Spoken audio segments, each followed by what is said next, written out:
a name etched in the heart of every Pakistani. Born in 1951, Rashid was a bright young man from Karachi. He dreamed of soaring through the skies. His passion led him to the Pakistan Air Force. अपने मुल्क से और फौज से कुदरती बड़ा प्यार था। कुदरती कुछ ऐसा शौक था उसका, पता नहीं दिन बचपन से कैसे उसके दिल में पैदा हुआ कि हमारा मुल्क और हमारा मुल्क बहुत अच्छा है। शुरू से यानी अल्लाह ने उनके दिल में डाल दिया था कि तुमने एयरफोर्स में जाना है, यानी बचपन से ही उनको इतना शौक था। At 19 years old, Rashid became a pilot officer. He carried the hopes and dreams of a nation on his shoulders. Little did he know, destiny had a greater plan for him, a plan that would require the ultimate sacrifice. The year 1971 was a turbulent time for Pakistan. Tensions with India were reaching boiling point. The situation in East Pakistan was deteriorating rapidly. The threat of war loomed large over the horizon. The Indian government takes the decision to help the Mukti Bahini, East Pakistan's rebel force. It is led by Commander-in-Chief General M.A.G. Osmani.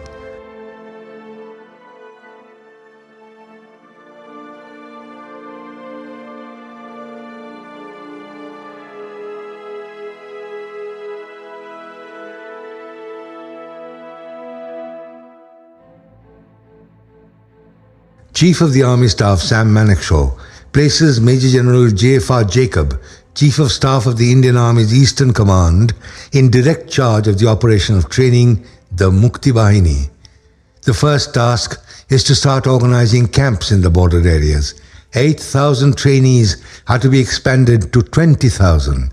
They planned for a training period of 3 months for the rank and file and an additional 2 months for junior leaders. Meanwhile, India reached out to Israel in what was the first diplomatic cooperation exercise between the two countries. Israel secretly provided India with military supplies and arms and funneled aid to the Mukti Bahini. The Mukti Bahini had been fighting bitterly on the ground in East Pakistan and by this time had managed to completely demoralize the West Pakistani soldiers. They ambushed the Pakistanis relentlessly, eroding their will to fight and creating a hostile environment, confining soldiers to their fortified camps. Amidst this political turmoil, Rashid Minhas remained steadfast. He was a symbol of hope in uncertain times. His dedication to his duty never wavered. His courage would soon be tested in the face of unimaginable danger. August 20th, 1971. Rashid Minhas was on a routine training mission. He took off from Karachi in a T-6 Harvard trainer aircraft. Alongside him was a Bengali pilot trainee, Matiur Rahman. What began as an ordinary day would soon transform into an extraordinary tale of valor. As they flew, something went terribly wrong. Matiur Rahman, the Bengali pilot, overpowered Rashid.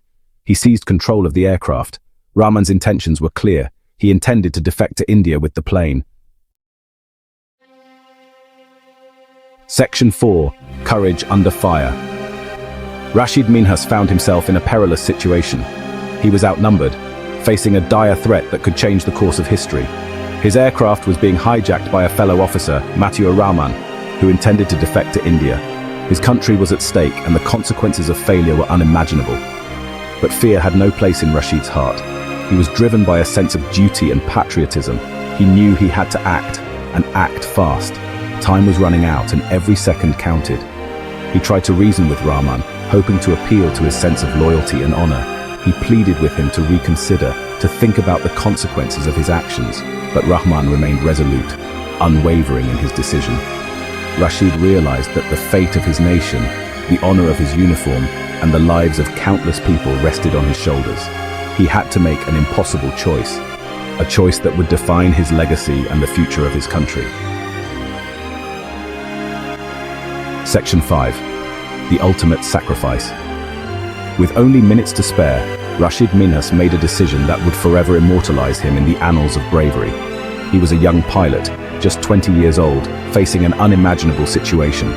He decided to crash the aircraft, a choice that required immense courage and selflessness. He would rather die than let the plane fall into enemy hands. His resolve was unshakable, his mission clear. He wrestled for control of the aircraft, knowing that his actions would save countless lives. He fought with every ounce of his strength, determined to prevent the enemy from gaining an advantage. The plane, now a mangled wreck, plummeted towards the ground, a testament to his final act of defiance. Near the Pakistani town of Tata, the aircraft crashed, marking the end of a heroic struggle. Rashid Minhas, only 20 years old, made the ultimate sacrifice for his country. His legacy lives on, a symbol of bravery and patriotism. Section 6. A legacy of inspiration. The news of Rashid Minhas's sacrifice sent shockwaves throughout Pakistan. His bravery and selflessness were broadcasted on every news channel, and his name became synonymous with heroism. The nation mourned the loss of a hero, streets were filled with people paying their respects, and a collective grief enveloped the country. He became a symbol of courage, of resilience, of unwavering patriotism. His actions spoke louder than words, and his legacy was etched into the hearts of millions. His story resonated with every Pakistani. Families gathered to read about his bravery, and children were told tales of his sacrifice. Rashid Minhas was posthumously awarded Pakistan's highest military honor, the Nishan-e-Haider. This prestigious award was a testament to his extraordinary valor.